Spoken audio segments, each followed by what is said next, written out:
dwi'n mynd y dyfan ar rai o'r byd. Sorry, Wayne, bod yma. Felly, y gêm diwetha, ro'n ni'n falch iawn i'r tîm Cymraeg. Heddw, siomedig. Dyn ni'n chwarae. Oh, go away!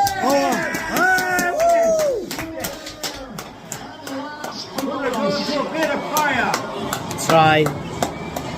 Oh, da iawn. Oh, at last. I've been waiting for that for about 40 minutes.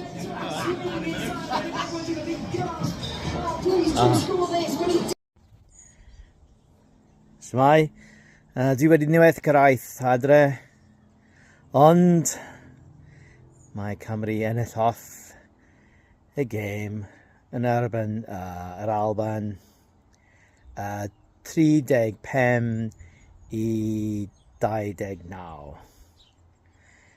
Dipyn bach siomedig, oherwydd roedd llawer o camgymeriadau am Cymru. Ond penwythnos nesaf, byddwn ni'n ennill yn erbyn Lloegr. Efallai, byddwn ni'n ennill i drechu Lloegr. We won't get the wooden spoon again. Oh, gobeithio. Anyway, beth bynnag, bydd hi'n dydd hefred. Hedw, terweth yn braf iawn. OK, pob hwyl.